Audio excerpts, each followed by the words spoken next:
Hi, everyone. Welcome to this evening's meeting of the Somerville Historic Commission. I am Robin Kelly, the Vice Chair of the HPC.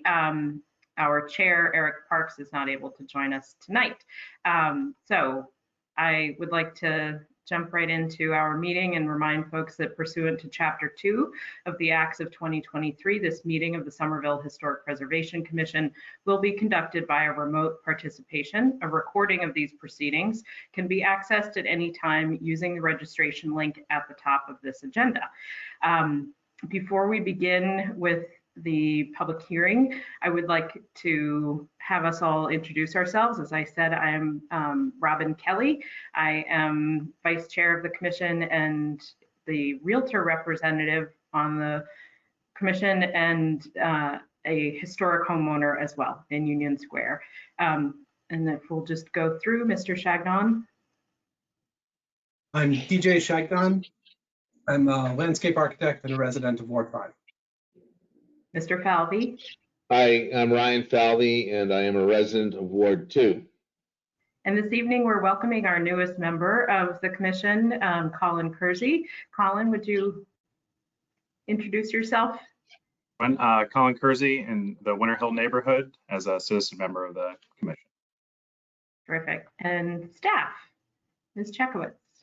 Hi, I am Wendy Checkwich, preservation planner and planner with OSPCD. Terrific. Thank you very much. And so the first part of our hearing this evening will be alterations to local historic district properties. We will begin with HBC ALT 2023.20, 192 Central Street. This case has been continued from our June 20th hearing, and they've requested to continue to the August 1st hearing. And so we will need to vote on that. So if anyone would like to present a motion to continue. Make a motion to continue them to the August meeting. Second the motion. So motion to continue to August 1st and made by Mr. Falvey and seconded by Mr. Chagnon. And all those in favor say aye. Aye. Aye. Aye. And I will take a roll call. Mr. Chagnon. Yes. Mr. Falvey. Yes. Mr. Kersey. Yes. And I will also vote yes. The 192 Central Street is forwarded to the August 1st meeting. Moving on, we have another property that was continued from our June 20th meeting. This is HPC ALT 2023.21, 59 Cross Street, with applicant John Hecker for Spencer Preservation Group. The owner is Somerville Hispanic Association for Community Development, and the applicant seeks a certificate of appropriateness to alter an existing structure. If the applicant is present and can be unmuted, that would be terrific. John Hecker, you have been unmuted, and I see that you're also unmuted. Is there anyone else from your team that would like to speak on this item? And I can go ahead and unmute them. Let's see, I need to close. It says close some. A session is already running. You can only have one session. God. Maybe I'll close this one. Let's see. Okay, I got it. Okay, now I need to, let's see, how do I, oh. So we can hear you. So you can hear them talking. Hi, And John. Oh shit, now I just got out of it. Fuck.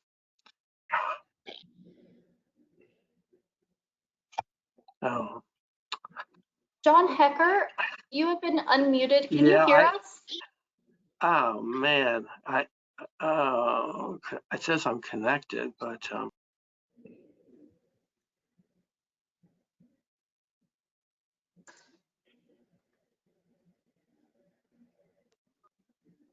we're gonna give John 1 second and figure out what's going on.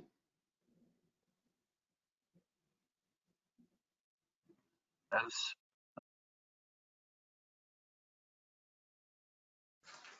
John, you have been unmuted. Can you hear us? Now, I got that before and now I'm out. I've got to launch. I got 4 different things going up here. Maybe I need to close a bunch of them. I'm going to mute John Hecker for a second, and Vice Chair Kelly, through you. Yes. I will leave it up to the commission if you would like to give this applicant time to figure out whatever technological issues are happening on his end and go to the next item and then come back to this one, or if you would like to give him a little bit more time right now. Let's give him 1 more minute because we can hear him. It just seems that he's having a hard time hearing us.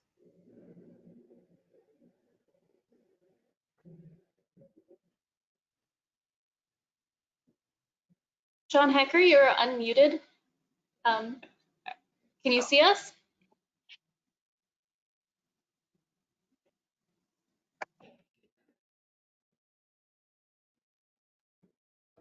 I'm getting this. A session is already running. John, can you hear us? God. Okay, I think we should move on to our next case, and we will come back to 59 Cross Street afterwards. So moving on to Chair Kelly, can through you. John Hecker, I muted you again. When we come back, I'll unmute you when we come back to your item. So we're going to move on to HPC ALT 2023.20, 77 Perkins Street. The applicants are Shane and Ryan Sullivan. The owners are the same. And the applicant seeks a certificate of appropriateness to replace wood windows. Are the applicants on the meeting, and can they be unmuted to join us? Ryan Sullivan, you have been unmuted on our end. You will need to unmute yourself on your end to be able to speak. And please let me know if there's anyone else that you would like to be unmuted. Hello, this is Ryan Sullivan. I am sitting here at 77 Perkins Street with my brother Shane Sullivan. We're both on the same mic. Can you guys hear me? Looks like yes. Yeah. How are you guys doing today? Great, thank you. Good, thanks. So would you like to give us an overview of the project, the alteration that you're wanting to make to 77 Perkins Street? Yes, so this meeting here has been a long-term time coming for my brother and I. We first engaged the Historic Preservation Committee last August when we purchased this property here at 77 Perkins Street. We have been working hard kind of to, work through the guidelines of the mission of the Historic Preservation Committee and do any repairs that are needed to this house through kind of a staff level decision, but we have sort of reached a bypass here at the windows. We understand that the commission wasn't able to provide us a specific restorer that they recommended, but they did provide us a link to the Window Preservation Alliance, and we contacted all the restorers on that list that were local to the Boston area. Only one of those restorers ended up getting back to us, Mr. Jeremy Kindle from New England Window Works. And he's provided us a write-up that I believe you guys all should have. Yes. And it was his expert opinion that all the windows here at our house are good candidates for replacement. The majority of the windows at this property are not original to the house. They've been replaced with wood and vinyl windows. All sill nosings have been removed. There's aluminum siding on all the windows, and we're experiencing significant energy loss and water damage from these windows. So our suggestion here, or what we're hoping to accomplish today, is to get permission to replace the windows in this home with wood windows, 6/6 true divided light wood windows, not warped or mirrored. These replacement windows are consistent with the date of construction and architectural style of the home, and we're hoping that the commission may grant us approval to go ahead and do that. Great, thank you. Is there any other information you'd like to provide us at this time? We have obviously the staff report and the letter that you referenced. No, I don't think so. I think that's all we have. Great, thank you very much. Then in that case, I would like to open this up for public comment. If there are any members of the public who would like to comment on the alterations discussed regarding 77 Perkins Street. Any members of the public wishing to speak on this item, please raise your hand and you will be unmuted for a 2-minute public comment period for this item. Ron Cavallo, you have been unmuted on our end. You will need to unmute yourself on your end to be able to speak. Can you hear me? Yes. I support the application by the applicant, and I would like the commission to understand the cost issues related to replacing windows and show sensitivity to the applicant's economic needs and to the difficulties in obtaining anybody that can repair windows in this market, something that I have researched in depth and know a great deal about. I consider myself to be an expert on historic windows. I consider this house to be a nice but modest structure, and I think that the commission should show reasonableness and leniency.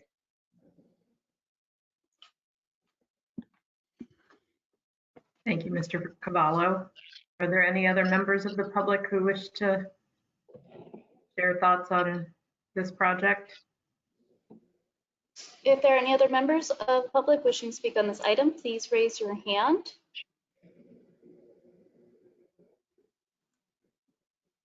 Chair Kelly, there are no members of the public with their hands raised. You may close the public comment. Thank you. Let's close the public comment portion. And commissioners, does anyone have thoughts, questions, concerns about the proposed replacement of windows at 77 Perkins Street? I guess I would start with a couple of questions. I noticed both the staff report and the letter from, what was it, New England Window Works, both mentioned that most of the windows are early replacement windows, or in some cases, newer. Do we have a sense for which, if any, are original, or are we talking about all windows that are relatively early replacement windows? There seems to be, some conflicting information that some of them, according to the New England Window Works, some of them are newer winter vinyl units or whatever, but the staff reports seem to imply that some of them are original. Do we have any clarification on that? Mr. Sullivan, are you able to share, or Ms. Chekowitz, are you able to share which any of the 10 windows in question on the front facade and the right side are original to the house? Chair Kelly, through you, Mr. Cheknan, could you mute yourself because there's creating a feedback loop? Thank you. From the window pictures that were presented to us, we saw all 10 that are being requested as being early replacement windows. There are some windows that were replaced that are not from the right of way, and those may be, sorry, I lost my screen. And it's my understanding that might have been some of the vinyl ones that were replaced. But if I am wrong and Ryan Sullivan has the details on that, he's welcome to unmute himself. All right, he's unmuted on our end now. Great. Hi, yes. So I am by no means a window expert, so I'm not really able to distinguish, what is early replacement. It's my understanding that they're of various ages. I don't think they were all replaced at the same time. I believe there may be one original window that still has, the existing rope pulley system, but the 90% of the windows are replacements of various ages. And the one that you suspect could be original to the house, is that one of the 10 that you plan to replace, or is that not visible from the public way? It's is not visible from the public way. Okay, so that is outside our purview and we don't have any say over that. So that's left to your discretion. Any other, Mr. Falvey, Mr. Kersey, any questions for the applicants or thoughts about this project? A concern that I would have is the challenge that the applicant expressed hearing back from people that would be able to do any of the restoration work, and that the one individual that did respond provided or encouraged them to replace them. And so I can appreciate the challenge that one would face there, trying to secure restoration skills and talents and doing that. And I think, obviously they've done their homework and they've done that as has been requested, to go out and research this here. And if they're replacing these windows, that I would imagine that the new ones with, wood windows will be a nice replacement and look reasonable. And there's, the invoice is attached for the replacement. It's not a trivial cost. So, I think that I appreciate the applicant taking the time that they have to go and try to come up with a solution that will, stand well with the property. And I think that that's what they've presented here. So I'm in favor of supporting it. Thank you. Mr. Kersey, any thoughts or questions? Only comment from the letter is the concern raised regarding the amount of water infiltration as a result of the extant windows. So agree with Mr. Falvey.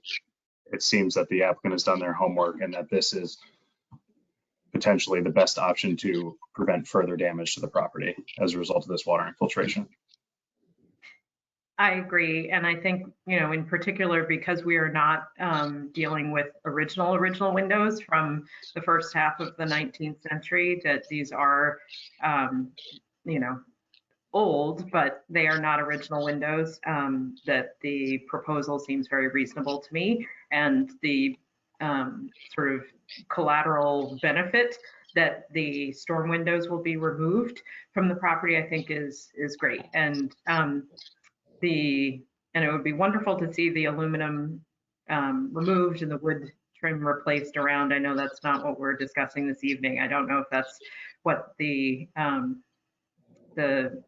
and Mr. Sullivan plan to do, but yeah, I think that the proposal and the information provided seems very reasonable to me for the replacement. So I would entertain a motion to approve the request for alteration with the recommended guidelines in the staff report. I would move that we, so moved, basically. I second that. Thank you very much. So motion proposed by Mr. Chagnon and seconded by Mr. Falvey. All those in favor of approving the application for alterations at 77 Perkins Street with the guidelines outlined in the staff report, say aye. Aye. Aye. And I will take roll call. Mr. Chagnon, Yes. Mr. Falvey, Yes. Mr. Kersey. Yes. And I will also say yes. So Mr. and Mr. Sullivan, good luck with your project and thank you for being so diligent in working with staff on the Historic Commission to get your project done and to improve this historic property. Thank you.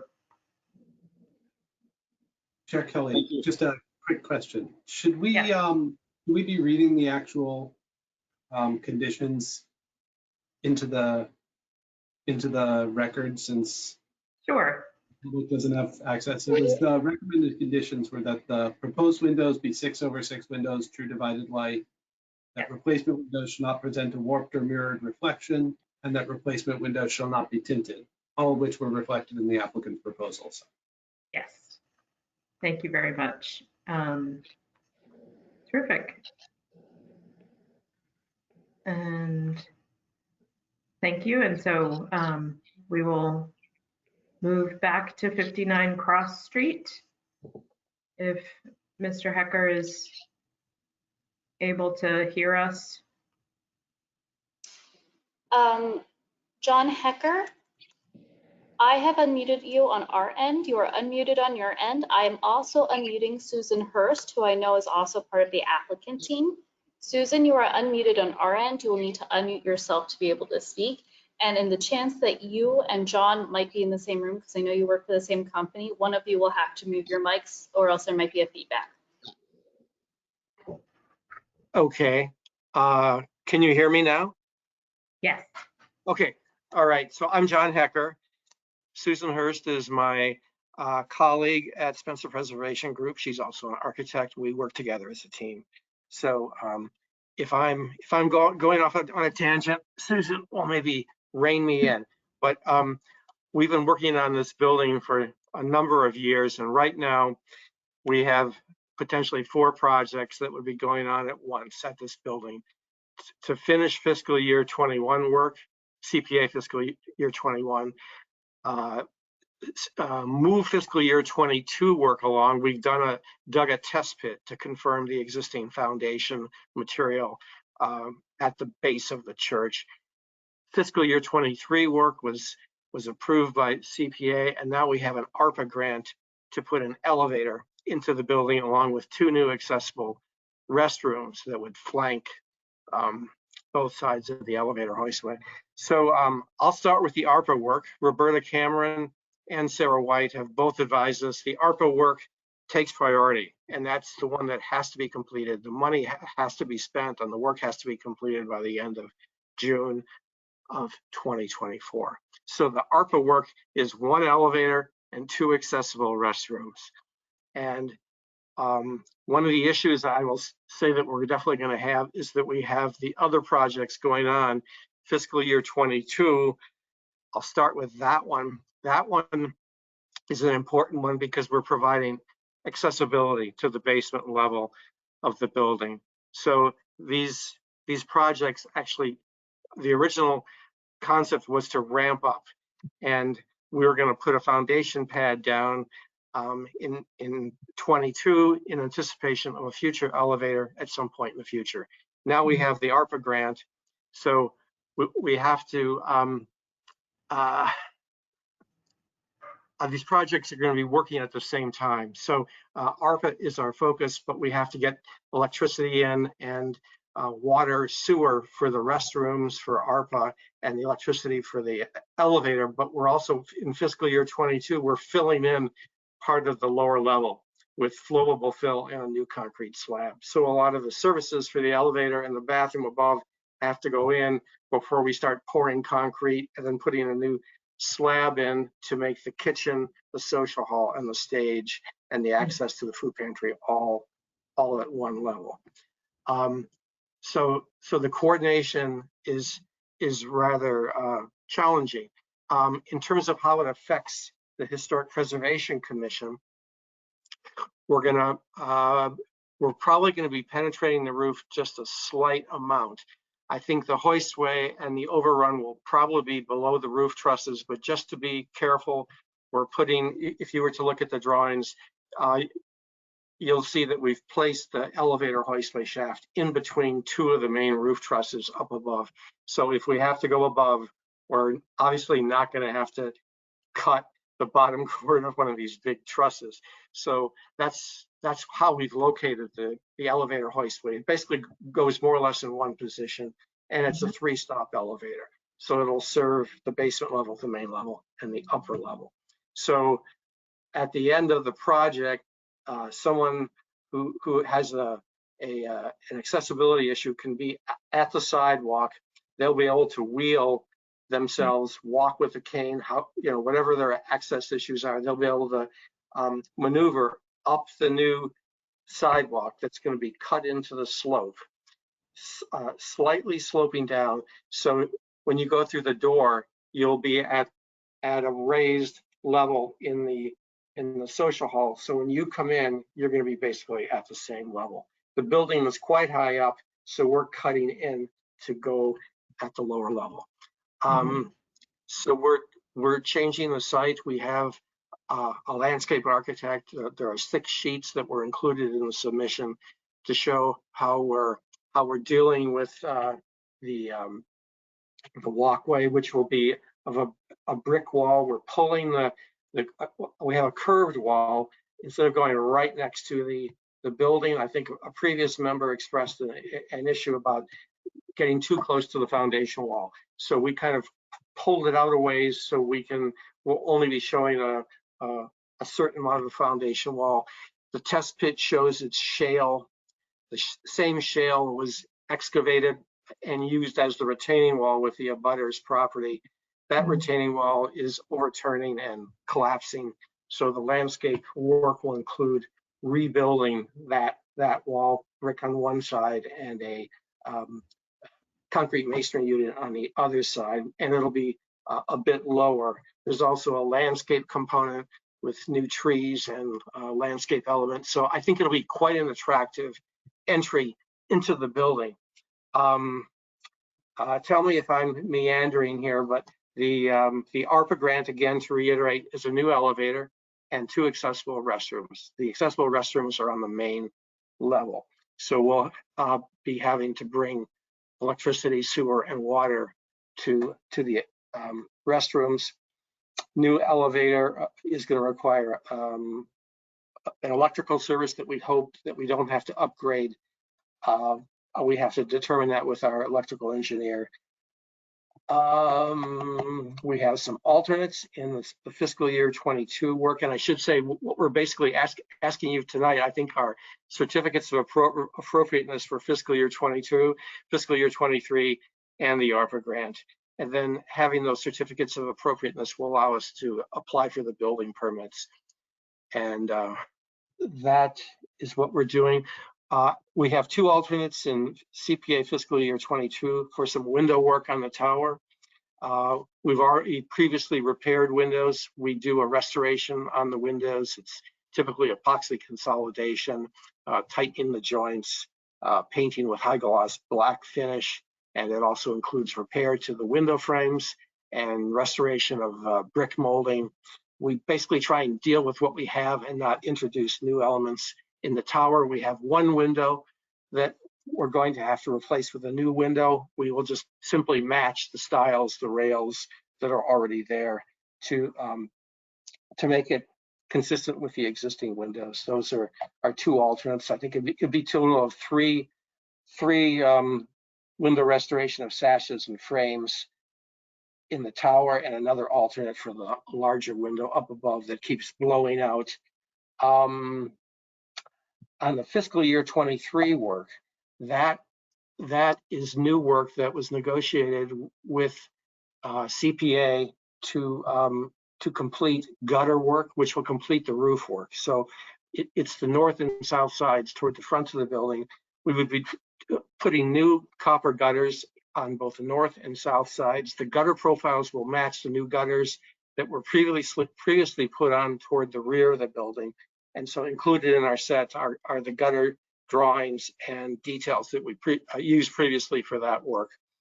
And with the masonry cutting and pointing that we're doing at the dental course and the spandrel panels, we would be using the same brick and the same mortar color that we have used for previous work. There's a very nice patch in the covered entry where the brick has been protected, and it's a very dark red brick. We use that as our reference point for brick color, brick matching mortar color. Stiles and Heart brick.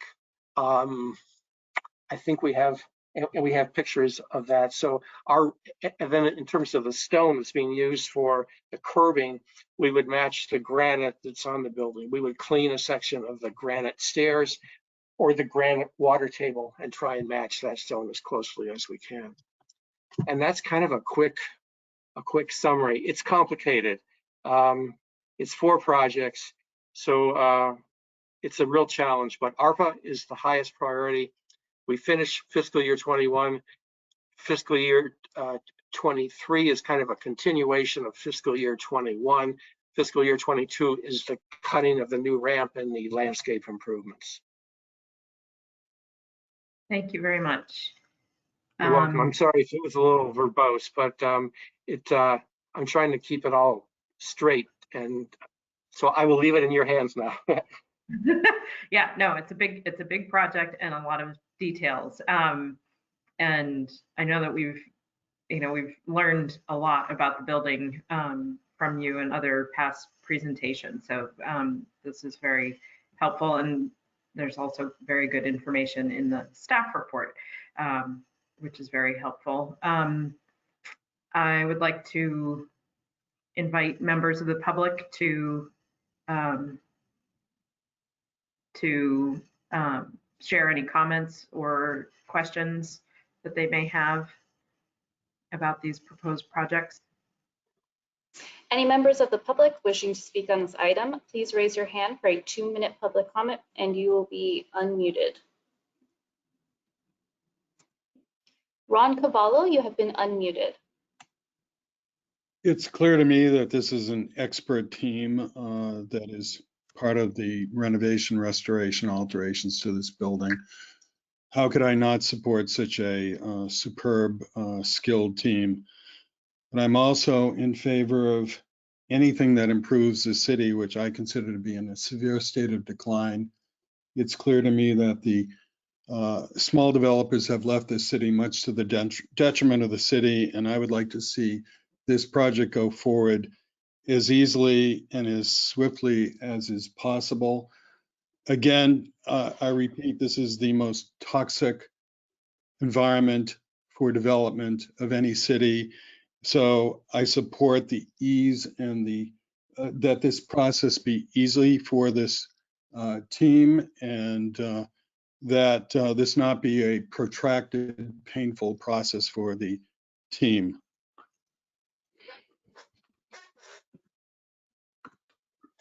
Thank you, Mr. Cavallo. Are there any other members of the public wishing to share? Any other members of the public wishing to speak on this item, please raise your hand. Chair Kelly, I do not see any hands raised. I will go through the list one more time. Thank you.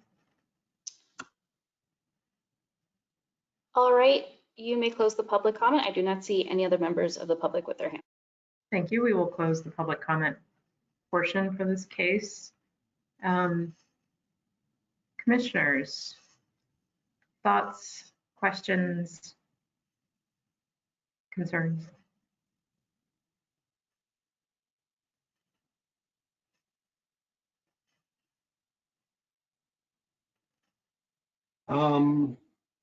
Nothing major jumps out at.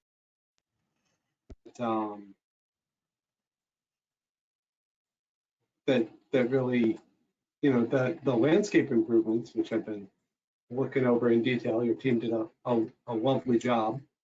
All look generally very good. I mean, there are some differences and inconsistencies between the two sets of drawings that are included in there that I think probably just have to do with revisions as things went on.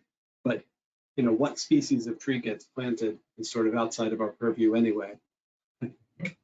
So I think the only one that's a question on the landscape element side is that it looks to me like the retaining wall that faces the neighbor's driveway, the inside face of it facing the property is brick with a granite cap to match the rest of the walls going in.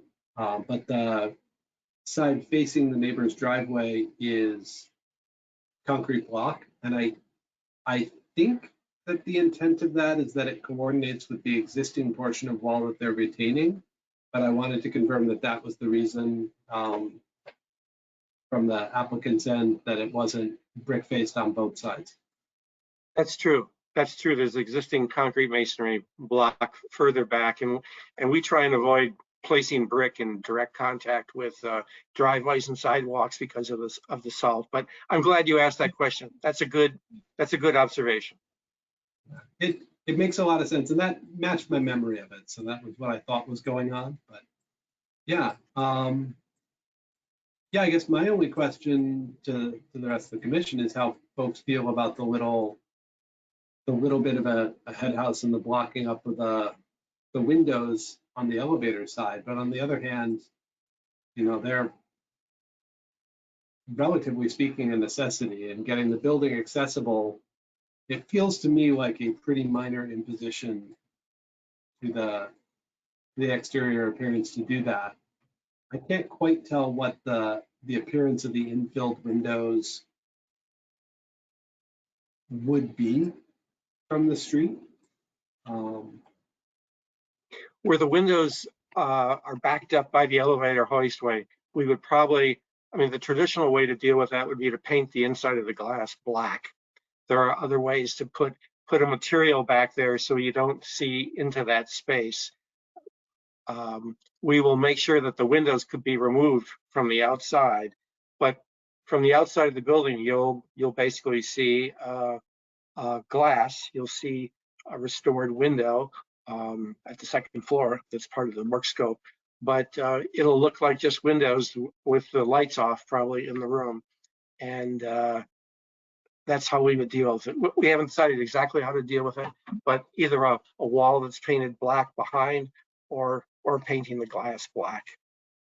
So it's reflective and appears to be glass, which it is. Yeah, I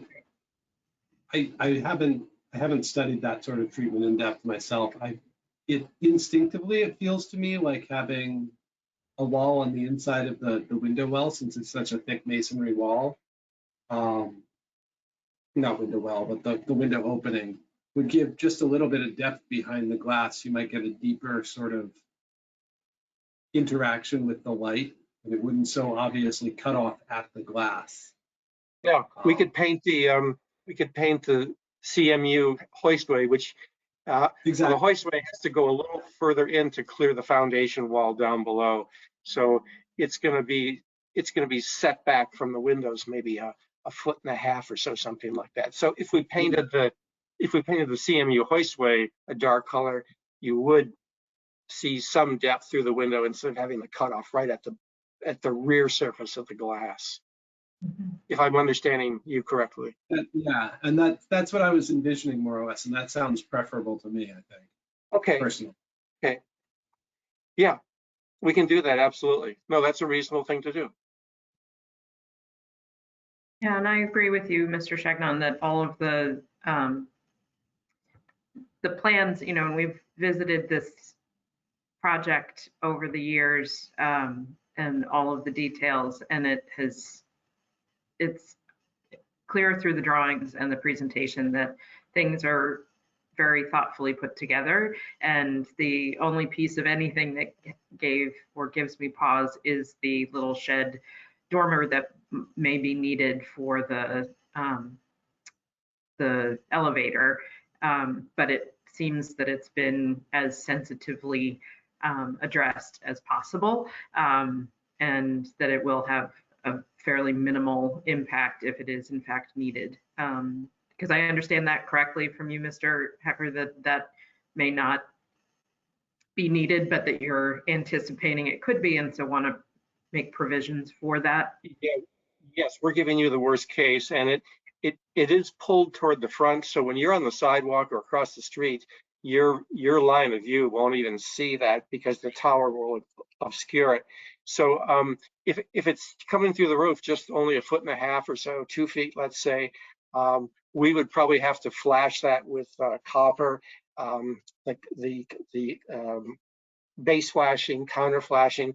It would probably be easier. The easiest way to waterproof it is probably to make it a copper enclosure on the cheek walls, the side walls. And if there are some kind of louvers to allow the air to be drawn in and pushed out as the elevator moves upward, there'll probably be some louvers. And I would think that would probably be copper or painted black, something that's consistent with the existing flashing materials on the building. And the roofing material on that little dormer would be slate. It's going to probably be flatter, so I would probably put copper on top. So it would be all copper enclosure more or less. And the elevator codes have changed a little bit, so we will confirm what kind of opening in terms of ventilation size it has to be. But the goal is to minimize it. And I think where we have it behind the tower, it really won't, it'll be difficult to see at ground level if you're right, even if you're right underneath it, it's going to be hard to see it. And from the street and sidewalk, you definitely won't see it because it'll be in behind the tower, out of your vision. Very good, thank you. Mr. Falvey, Mr. Kersey, any questions, thoughts, concerns?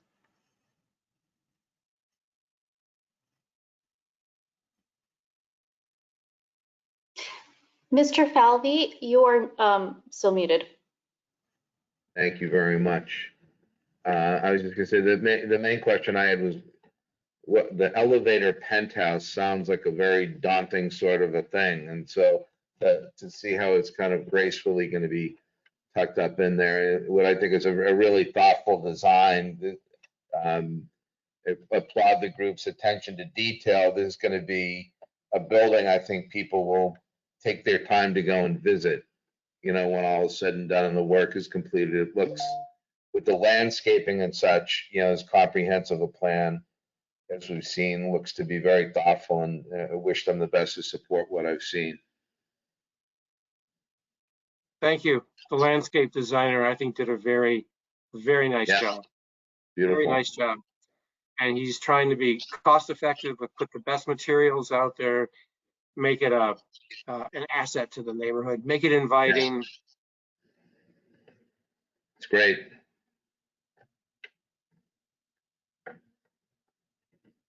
I will agree with my other commissioners that the only thing that gave me pause was the for the elevator, but it seems like conditions are made to best camouflage that and add that all the other changes seem to be in favor of the continued use of the building. We'll keep it around. Great, and so then if there aren't any additional questions or comments, one question actually, Ms. Chekowitz, how should we structure a vote on this? Should we take this in parts A, B, C, or take this all as one item? Chair Kelly, through you, I would say to just do it as one item, and then it sounds like you're mostly favorable to all of the entire proposal, and I would say to vote on one item. And then I know there was Mr. Chagnon talked about screening the enclosed windows differently on the inside next to the elevator shaft, so I would add that as a condition as well when you make your motion. And then I know that in the staff report, it talks about for the shed dormer having a slate roof, and it sounds as though that would need to be copper from the description of by the applicant. So we would change that criterion as well. Yes. Yes, you could just remove those suggested conditions when you make your motion. Okay. Okay. So who's up for making a motion? I'm going to recognize. Yeah, I'm going to suggest Mr. Chagnon, especially because he worked on that extra condition, so he'll know how to phrase it best. Thank you. There you go. I move to grant a certificate of appropriateness for the proposed renovations, subject to the recommended conditions as laid out in the staff report, that the applicant owner file a certificate with the Inspectional Services Department, that the certificate be valid for 1 year as is standard. All the details for this will be written up by staff per their previous notes. That the shed dormer, the hoistway have a brick exterior, and the roof of the shed dormer be materially appropriate given the construction, which is a change from the staff's recommended condition. That any changes or field changes be submitted for staff review. And I'm sorry, just to interrupt, the shed dormer, as I understand, Mr. Hecker described the cheek walls as needing to be potentially copper as well. So I don't know if we Okay. want to include brick. Yes, I think I would strike that condition. And the materials of the shed dormer shall be visually consistent with other materials used on the roofing as subject to the needs of construction. And then that an additional condition that the interior of the glass on the windows that are being blocked up by the elevator hoistway not be painted themselves, but that the CMU wall of the hoistway be painted a dark color to help conceal the condition there. There we go. So moved. Terrific. Do I have a second? Colin, go ahead. Motion. Terrific. Thank you. So we have a motion by Mr. Chagnon, seconded by Mr. Kersey. All those in favor say aye. Aye. Aye. And I will take roll call. Mr. Chagnon, Yes. Mr. Falvey, Yes. Mr. Kersey, Yes. and I will also say yes. Thank you very much. Good luck with the project. We look forward to seeing the progress at the property, and we hope it proceeds well and on schedule with all its complexities.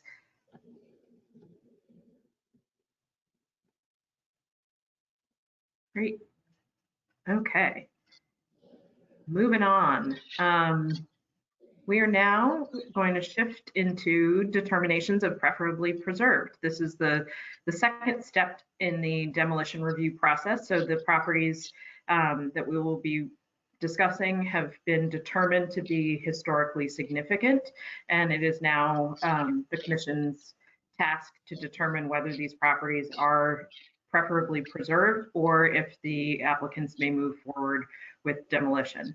We will first address HPC DMO 2023.10, 25 Warwick Street. The applicant is Alec Charles Peralta Shearer, and the owner is the same with Ann W.C. Peralta. The applicant seeks to demolish a building constructed a minimum of 75 years ago. And Ms. Chekowitz, do we have the applicants with us? Yes, we do. Sorry, my screen froze, so I didn't know if I was still here. Alec Peralta and Ann Peralta, you've been unmuted on our end. You will need to unmute yourself. And let me know if you would like to be able to share your screen.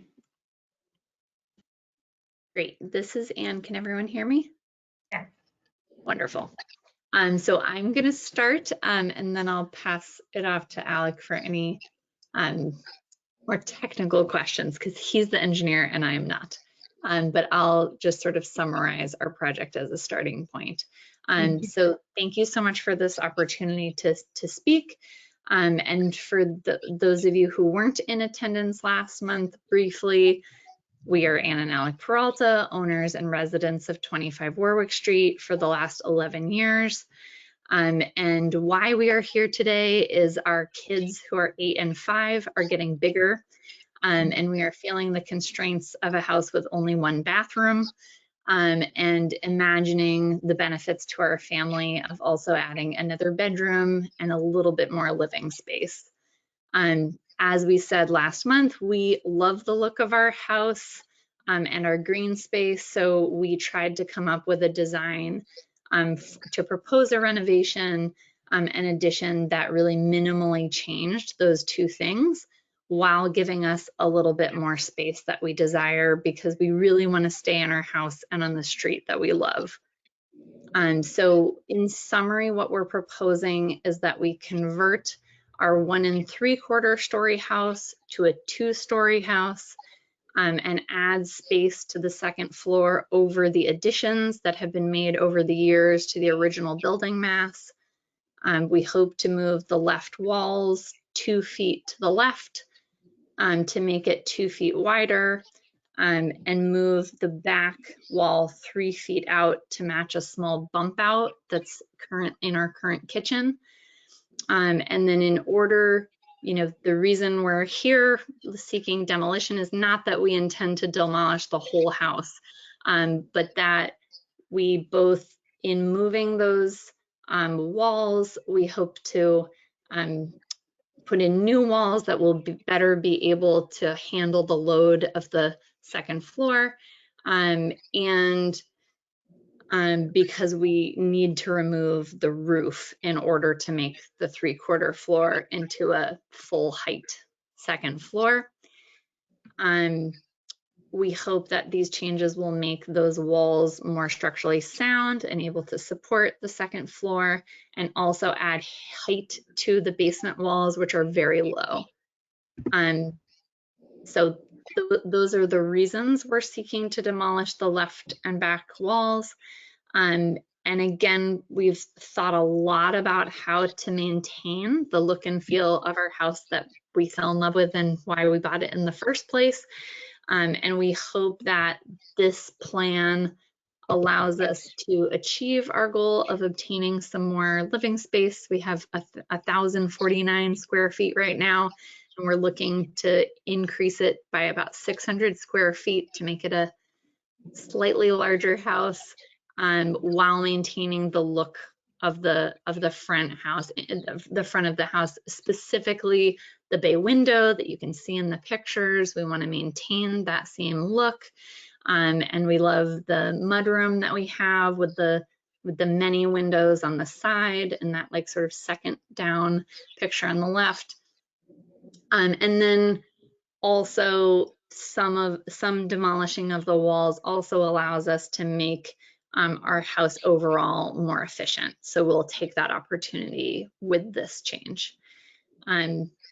That is it in summary. I wanted to keep it fairly short and sweet, and you've read all of our documents, and we really appreciate your consideration and look forward to answering any questions you might have about our project. Great. Thank you very much. I would like to open up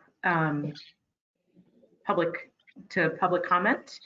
If there's anyone who would like to make a comment regarding this case. Any members of the public wishing to speak on this item, please raise your hand and you will be unmuted for a 2-minute public comment period. Carrie Andrews, you have been unmuted on our end. You will need to unmute yourself on your end to be able to speak. And as a reminder to all people who are going to submit public comment, make sure to start with your name and address, please. Hi, can you all hear me? Yeah. Great. Yeah. Okay, this is Carrie Andrews. I am a neighbor at 54 Warwick Street. I just wanted to speak in support of the project. I've had the pleasure of being Ann and Alex's neighbor for nearly 10 years, and they are really important leaders in our neighborhood. Ann and I spearheaded our neighborhood block party. And so I vote all in favor to make sure that they can stay in the neighborhood. And I think that the changes that they're proposing are really modest and will fit in well with our neighborhood. And so I hope that you all will vote to support their changes. Thank you. Thank you. Are there any other members of the public wishing to speak on this case? Yes, James Nardella, you have been unmuted on our end. You will need to oh, nope, you're unmuted too. All right. Hi, I'm James Nardella. I'm a homeowner at 15 Warwick. So we're just 4 houses down from the renovation that's being discussed. So I want to voice my support for this application as well. The 2 reasons that seem pretty clear to me just as a neighbor within the context of our street. The first is that there's been a lot of development on Warwick. This includes my house, which was built originally in 1886, but was significantly renovated in 2017, 2018. It includes a third floor.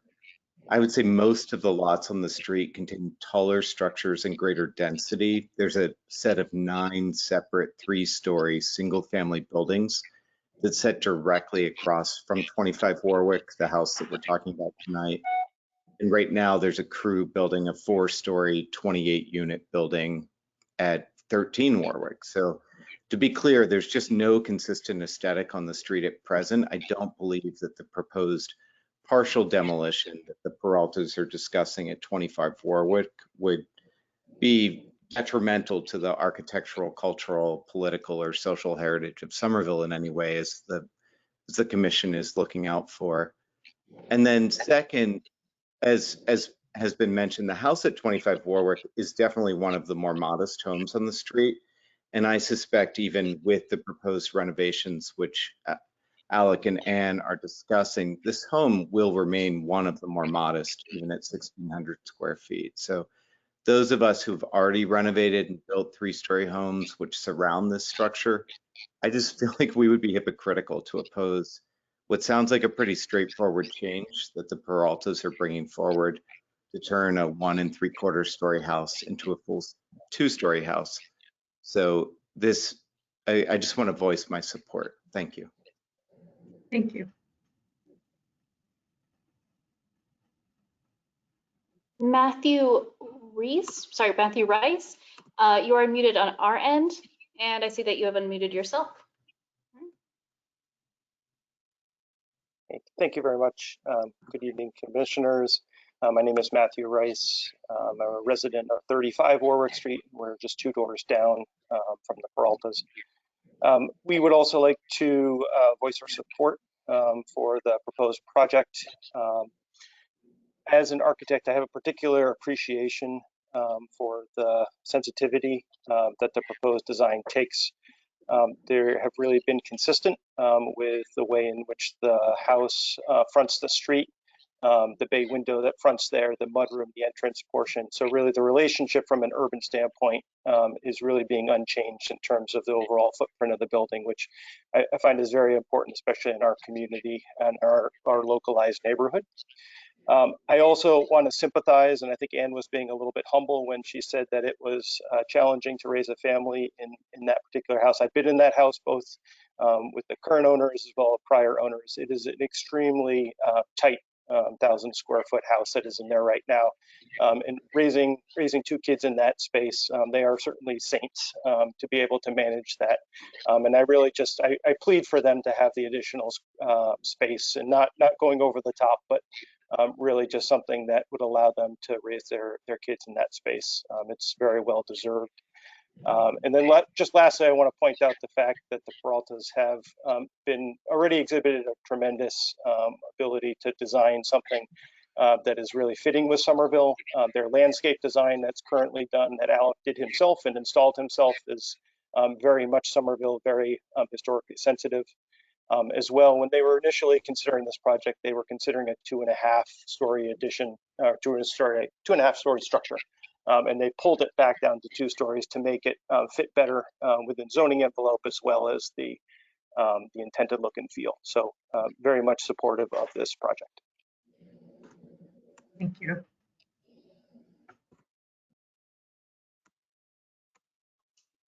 Chair Kelly, I'm just going through the list, see if anyone else has their hand raised. Thank you.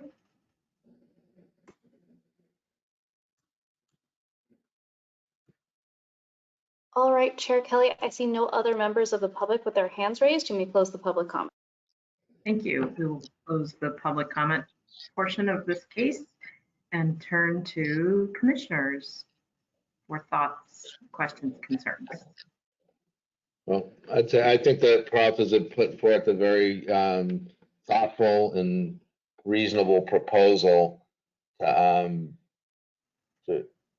expand the living space there. And looked at the neighborhood and hear the neighbors speak. Also, there obviously has been quite a bit of development in the neighborhood, and I noticed most of the other buildings look to be probably where the development has taken place 3 stories. I believe one of the people who spoke also said a 4-story project is going on. So I think that what they're asked for, what they're seeking is modest. I think it will be respectful of the space there. And I think it's wonderful that they want to keep the bay window in the front and the mudroom. And I think they've given a lot of thought. And I think that, you know, we're lucky to have folks like that in Somerville that want to stay in Somerville, want to raise their families here, and are not looking to, you know, to double the size of the home necessarily, and that would be fine in some situations. But you know, everything I've read and seen here, I would fully support what the Peraltas have put forth.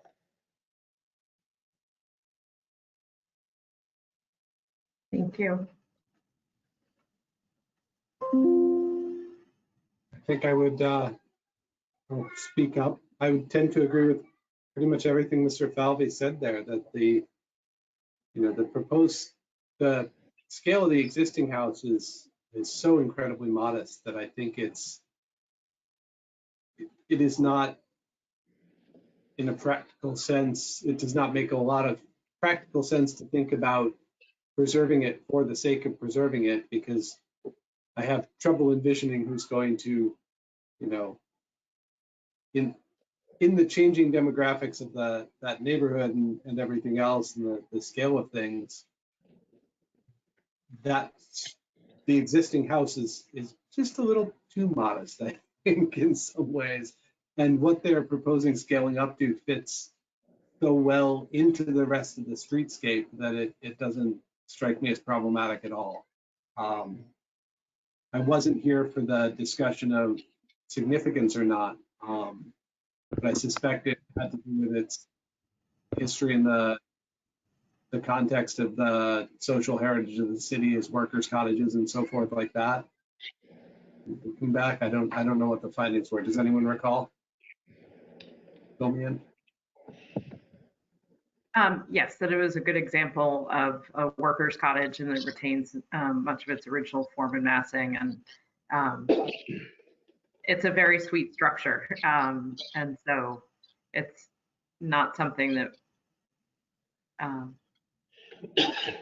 would be easy to let go. And certainly, you know, in my mind, having the renderings to see what is planned is very helpful. But if we, you know, in the absence of these plans, we would still need to be thinking about, you know, is this a structure that we are okay seeing, you know, leave the city?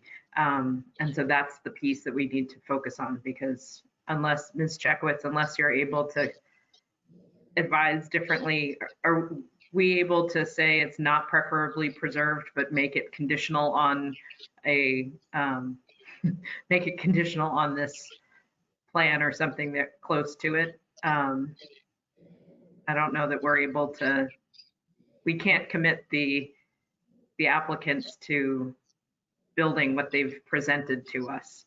And certainly if they decided to, for whatever reason, that they needed to sell the property next week, and then someone else has the demolition permit, what might they do? Chair Kelly, to your question, you can and have before condition not preferably preserved to a plan set, just so that the applicant didn't have to go through a process. I will say that the applicant is currently going through a review process with ISD to see if it is zoning compliant.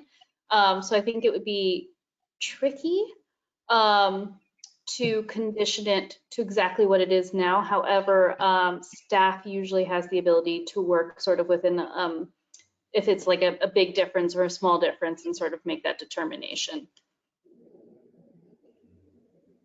So you could, but it's a loose concept right now. It might need to change. Okay, because the plans are not yet approved. Correct. Got it. I would think though, Chair Kelly, that we could condition it to be, you know, of approximately the scale and character shown or smaller. I mean, zoning isn't likely to say, well, you can't build it that small, but it can be bigger. Right. So, good point. we can set an upper limit more or less. And yes. Yeah, and that's the kind of thing that I would be comfortable with if it were conditioned in such a way. Chair Kelly, I believe, yes, you could condition it so that it had the scale and honored the scale and I don't know the other word that Mr. Chagnon used of the plan, the image shown before you now. I think my other phrase was general character of, but Mr. Kersey, Mr. Falvey, thoughts, questions, concerns?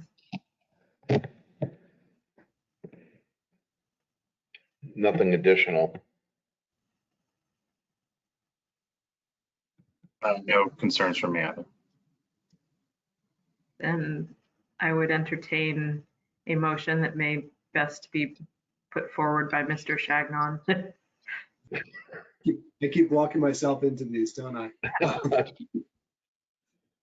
Yes, so I would entertain a motion to find the structure at 25 Warwick Street not preferably preserved, subject to the condition that the proposed replacement building or renovated building, because really what we're talking about is a very substantial renovation, be largely consistent with them and of a scale no greater than the renderings that were submitted as part of the application. And that the important features such as the bay window and the attached mudroom be retained to the extent permissible by zoning. And front gable. Oh, and front gable, yes. Front Good point. gable, Yes, anyone is welcome to amend my proposed conditions. I like it. Do I have a second? Second. Excellent. All those in favor of the motion presented by Mr. Chagnon and seconded by Mr. Falvey, please say aye. Aye. Aye. And I will do roll call. Mr. Chagnon, Yes. Mr. Falvey, Yes. Mr. Kersey, Yes. and I will also say yes. So thank you very much and best of luck with your project and managing that along with raising kids and everything else. It's a big job, but good luck with everything. And thank you for taking the time to present things to us this evening.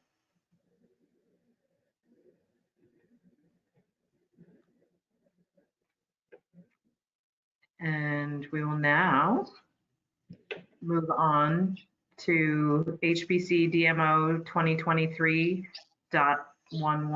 246 Broadway. The applicant is Amaneni Construction. I apologize for my pronunciation. LLC, the owner is the same as the applicant, and the applicant seeks to demolish a building constructed a minimum of 75 years ago.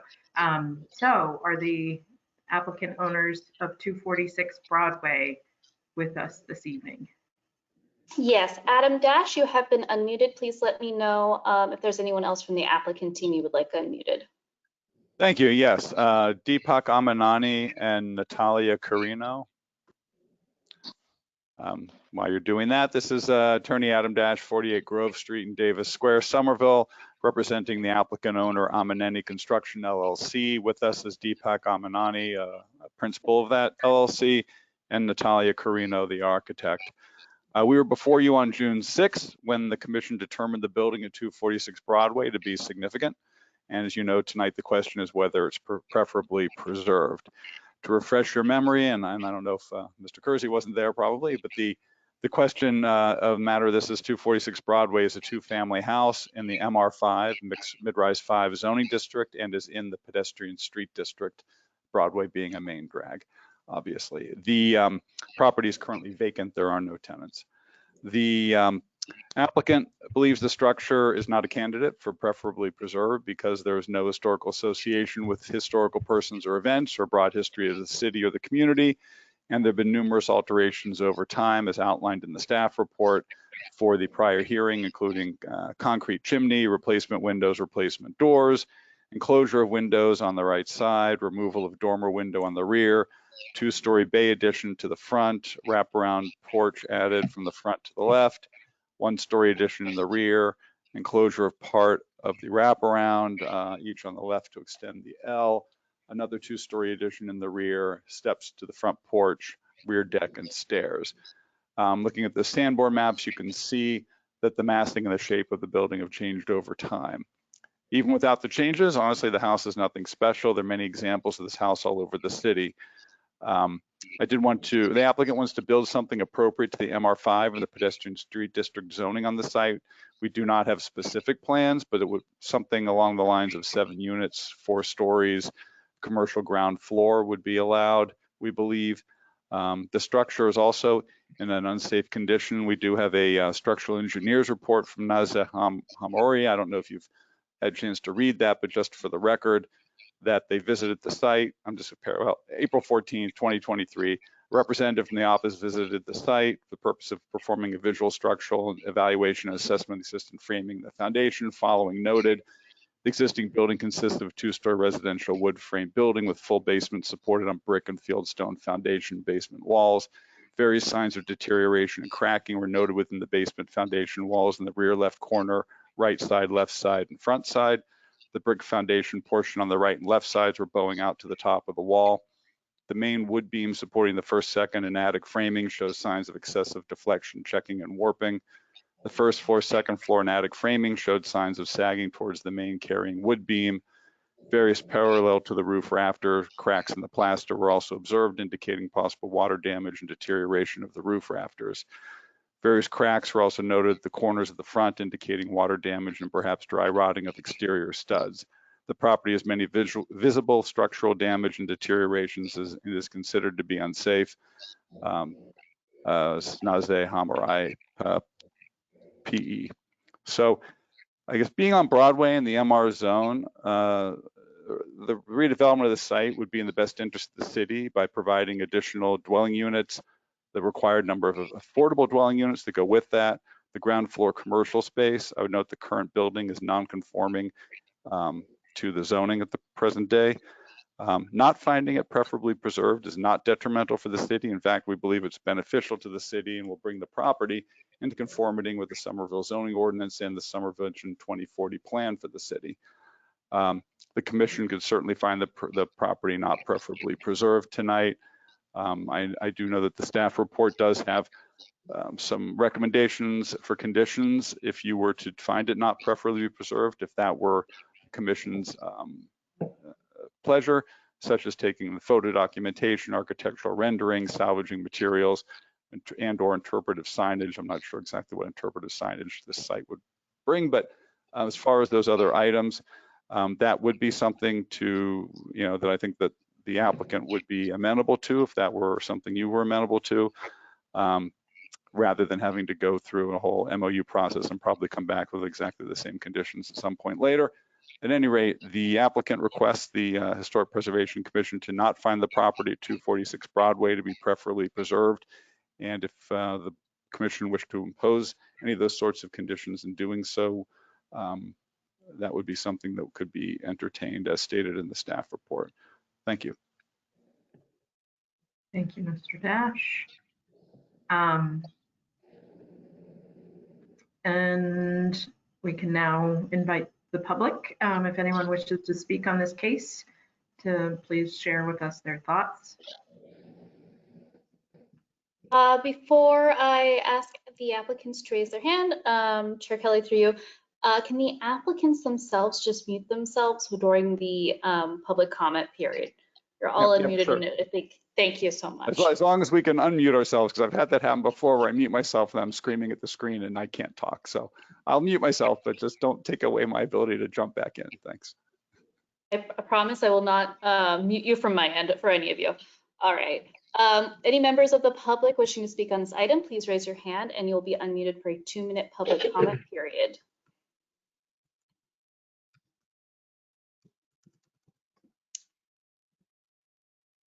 Demetra Murphy, you have been unmuted.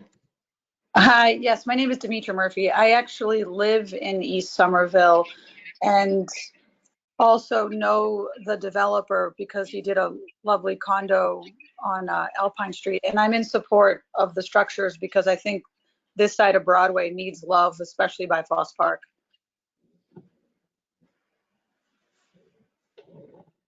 And we also need more housing and more units. Thank you. And Ms. Murphy, would you be able to provide your street address for the record? I live at 104 Pearl Street. Thank you.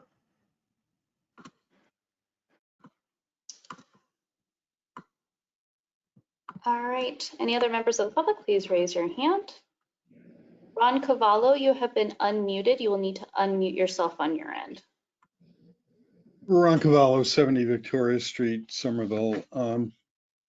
The zoning was changed specifically to encourage development in the city, which is sorely needed. And as I said previously, this is the most toxic development environment of any city probably in the country. Although I consider this house to be cute and quaint, it is a generic structure. And the greater good here is to add units to the city, which it sorely needs. This is a city in severe decline. It saddens me as a former developer in this city to see what's going on. You don't want to hear about the infrastructure mess or the schools that are deteriorating and just the general degradation of this city, but those things need to be factored in. And I certainly think that those are significant issues. And although I think this house is cute, it's like way too many, and Broadway is a main street, and the greater good here is to remove this structure and produce a bigger and better structure that's going to add revenue to the city, which it sorely needs. Sorely needs. I fully support the demolition of this structure, even though I think it's cute and I think it's a minor loss. It is so insignificant in relation to the good that would be produced by removing this structure. That's all I'm going to say. Thank you.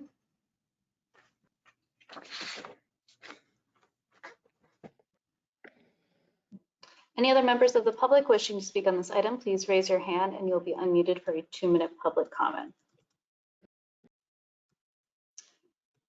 All right, Chair Kelly, I do not see any other members of the public with their hands raised. I will also take this moment to note that you were sent an email public comment as well. Yes. And we received that, and that was in favor of preserving the property. You may now close the public comment. I just want to make that point. Thank you. So we will now close the public comment portion for this case and turn to commissioners.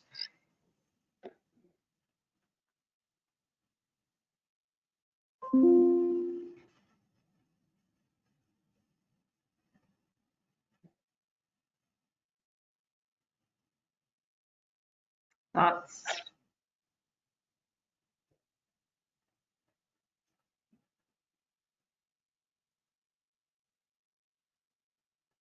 I will share my thoughts.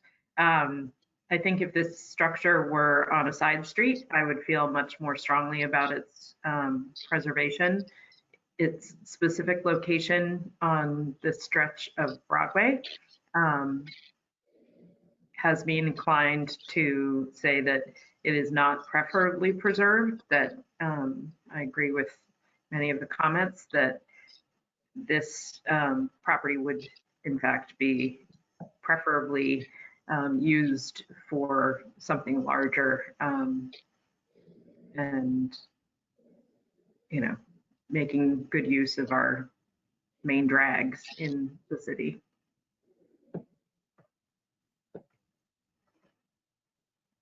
I would concur with that. I mean, looking at it, it's not, you know, there are a few residential properties along this stretch that I would hate to see go. There's, you know, the one down at the corner of Melvin that's got the lovely tower and so forth that are nearby. But this is architecturally is not enough of a standout to override the fact that it really isn't the highest and best use of this property anymore in many senses. And yeah, I'm inclined to agree in reading the staff report of no significant historical personages, and with the exception of maybe the rectangular molding on the third floor is not a notably interesting architectural structure. Yeah, I mean, the additions that Attorney Dash referenced, the window bays and the porch and such, are likely old enough to be historic in and of themselves, but it is a bit of a, it's not a pristine example of a stick style property. But again, I think for me, the largest component is the specific siting of this property on Broadway, this specific stretch of Broadway.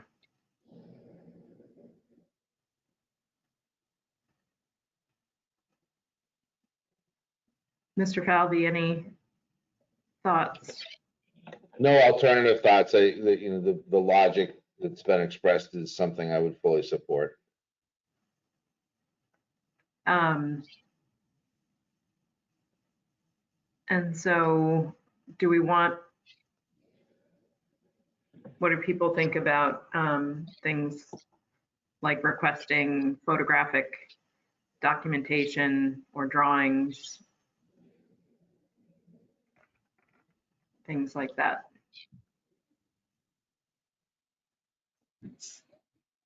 To me, those don't strike me as particularly necessary. I think that the aesthetic value of the house is nice, it's interesting, but it's not some particular architectural, pristine example of a style or whatever that needs to be recorded to my eyes. I agree with Commissioner Chagnon on that.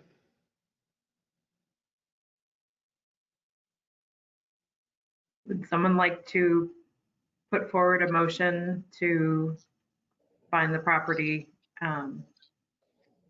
preferably preserved, in which case a yes or a yay would preserve the property and a nay would not?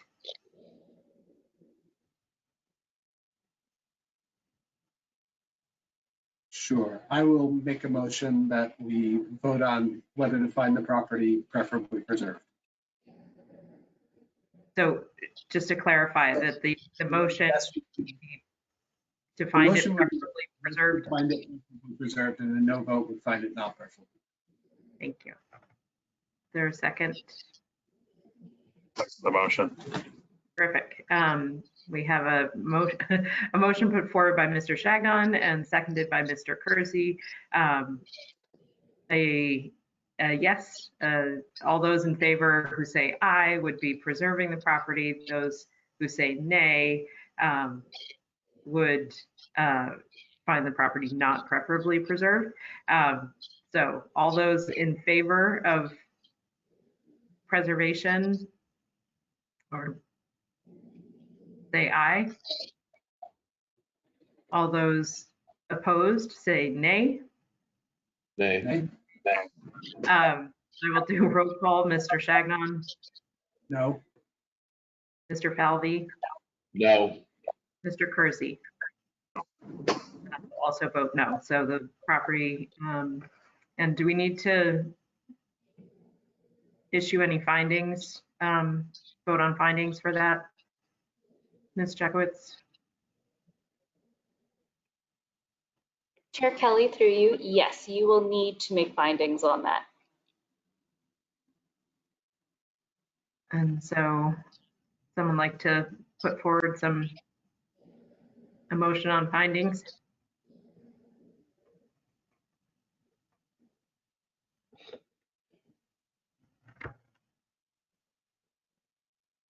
I'm trying to figure out how to phrase it.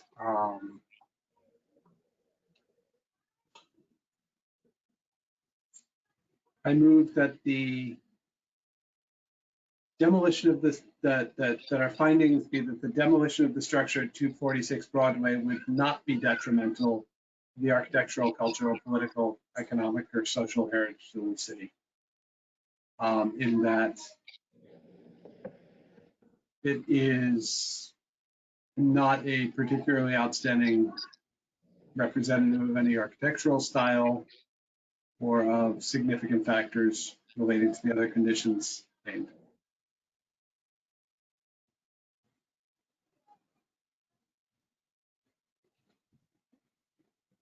So that's a motion. Do I have a second? Second the motion. Terrific. So we have a motion for findings from Mr. Shagnon, seconded by Mr. Kersey. All those in favor of adopting those findings, say aye. Aye. Aye. And we'll do roll call. Mr. Shagnon, Yes. Mr. Falvey, Yes. Mr. Kersey, Yes. and I will also say yes. Thank you very much. And thank you, Attorney Dash, and to the applicants. Good luck with the project. We look forward to seeing what gets built. Thank you, Madam Chair, members of the commission. Have a good evening. Thank you. Terrific. And so that then brings us to other business. We have rules of policy and procedure. Have folks had an opportunity to review what, was that from Ms. White? That was, yes, from Ms. White this afternoon. Yes. Sent us a draft. I don't know, Ms. Chekowitz, I don't know if anyone from staff wanted to run through anything or discuss anything with us before we present any questions or thoughts. There she is. I'll let her handle. Good evening, everyone. Hello, nice to see you, Madam Chair. Thank you very much. Hanging out in the background. Oh, just lurking, I think it's called. And Mr. Kersey, nice to see you. Welcome aboard. As well, thank you. Yes, so the rules of policy and procedure that I sent you, it's the same base document as that you looked at earlier this year, but what it does is I addressed your specific questions that had come up at that meeting, which was you had questions relative to alternate members voting, and you had questions regarding recusals of members for continued cases under certain circumstances. And then there was some general requests for some rearrangement and general sort of reshuffling and a little bit of cleanup of some of the items in there. There were a couple things that were duplicated, and so I've removed those duplications. And so if you have any questions about like the Mullen rule, which is the whole alternate voting, or sorry, if you've missed a meeting and voting and things like that, that's a state law, and or alternates voting, and I'm happy to answer any of those questions.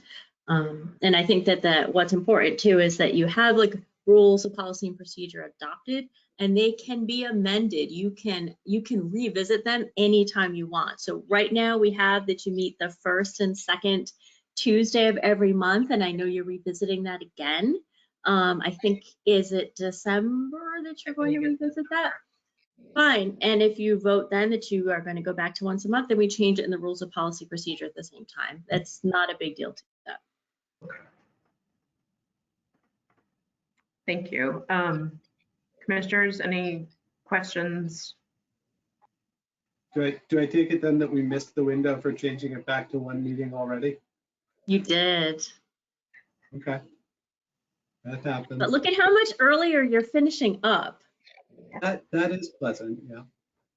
Whipping through.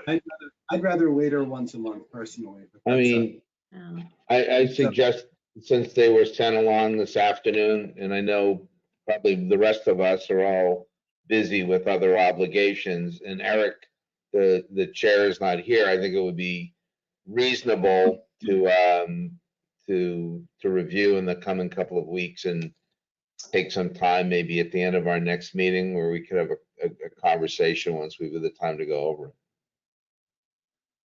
That sounds reasonable to me. Is that something that we would need to vote on to continue discussion to our next meeting, or can we just ask that Madam- staff make note of that to include on the agenda? Yes, Madam Chair, through you, I think you could just, you don't need to put a motion through on that. You could just, say like, they'll discuss it at the next meeting, and that's fine. Okay. Given that we have you here, I do have one question about the alternate members section, because Yes. some of us, Yes. at least statutorily as the landscape architect on the commission, I am an alternate member even if we don't have a slate of full members. The way that this is phrased in the meeting participation is that I can participate in discussion but may not vote unless designated by the chair to act in the place of a full member who is absent, has a conflict of interest, or is otherwise unable to vote. Correct. But not clear how that interacts with the fact that simply, we don't have a full roster of full members. I fondly remember the days when there were 10 of us, and I would occasionally show up as person number 6 to a meeting, and then people 7 and 8 would show up as full members, and I'd have to switch to non-voting status. And I would love that situation again, but we're not. Right. How does that interact with the fact that there's not a full member to be in the place of? So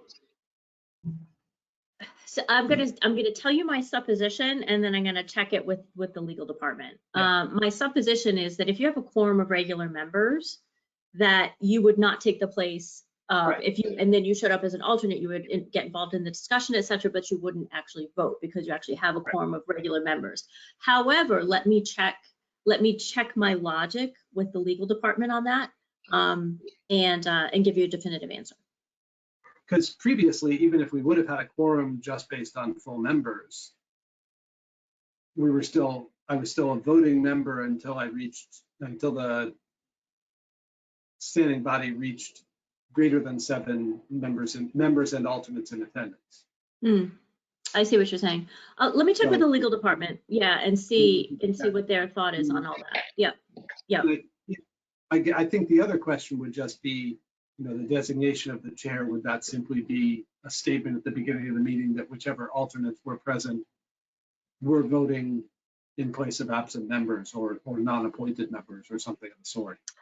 Yeah, Or would so it usually, be a policy that in the absence of a quorum, in the absence of a full voting body? correct. Madam Chair, through you, typically what happens is that if there is a member absent, then typically like the chair would say like, all right, Mr.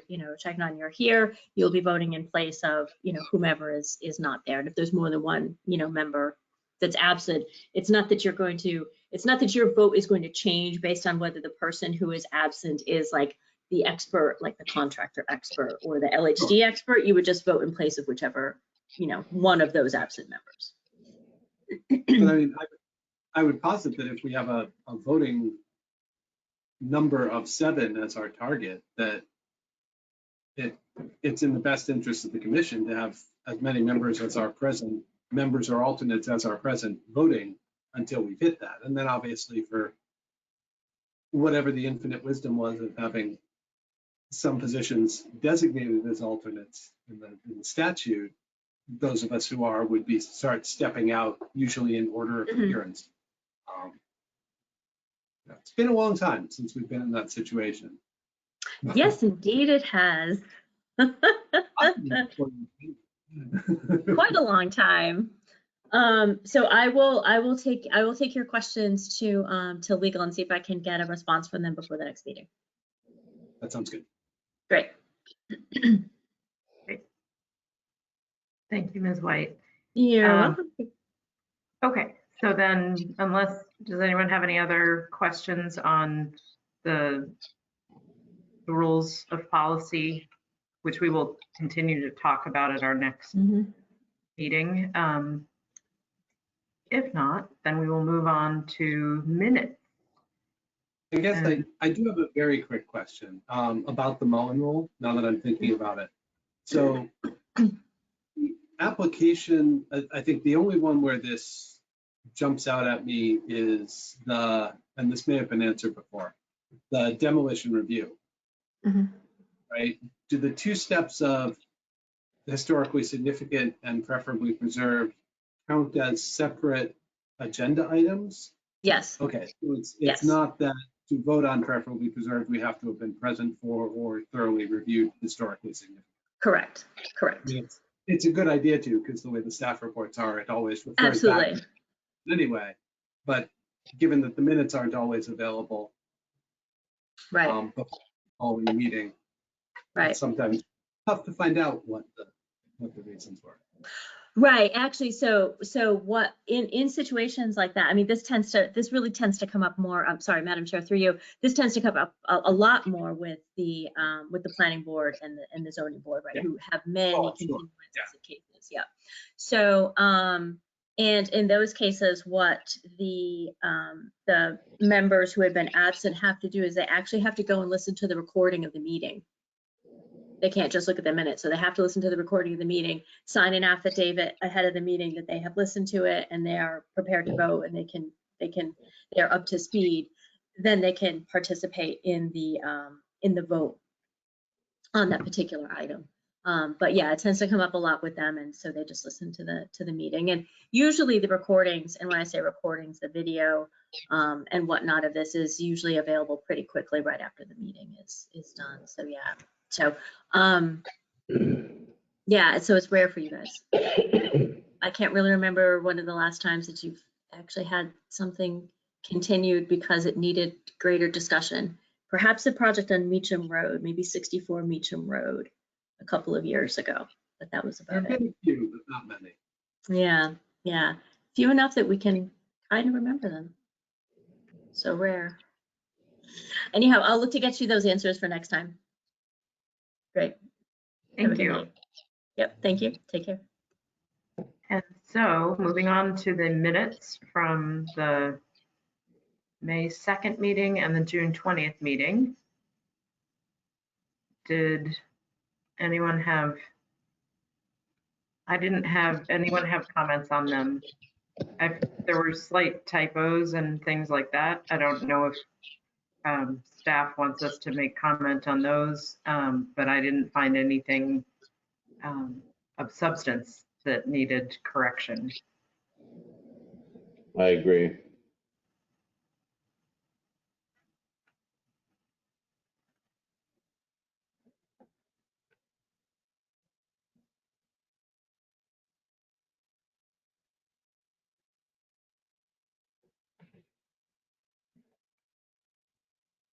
No notable comments from me.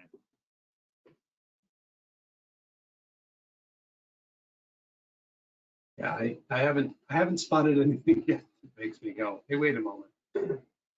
Yeah. I'm willing to.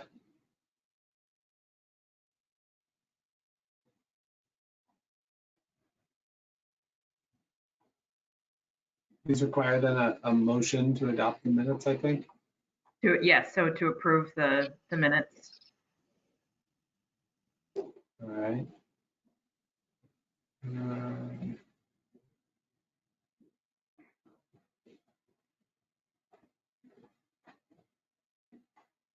They have to be handled separately, or could we do one for both? I think just to make it, Chair Kelly, I think just to make it clear, I would vote on them separately, just to make it so there's no issues. Okay. So we will take the May 2nd and the June 20th meeting minutes separately. I make a motion to accept the May 2nd meeting minutes. I'll second that. Thank you. All those in favor say aye. Aye. Aye. Aye. Mr. Chagnon? Yes. Mr. Falvey? Yes. Mr. Yes. No worries. So we have accepted the May 2nd minutes, and then do we have a motion for June 20th minutes? Move to accept the June 20th minutes. Second. Terrific. Thank you very much. All those in favor of accepting the meeting minutes from the June 20th meeting, please say aye. Aye. Aye. And we'll do roll call. Mr. Shagnon, Yes. Mr. Falvey, Yes. Mr. Kersey. Yes. And I will also say yes. So we have accepted the meeting minutes for both May 2nd and June 20th. And then the CPC update, we don't have Chair Parks. So unless staff has anything to share with us, we will punt that to the next meeting. In which case I would entertain a motion to adjourn. The motion to adjourn the meeting. I'll second that. Terrific. All those in favor of adjourning the meeting, please say aye. Aye. Aye. Aye. And roll call. Mr. Shagnon, Yes. Mr. Falvey, Yes. Mr. Kersey. Yes. And I will also say yes.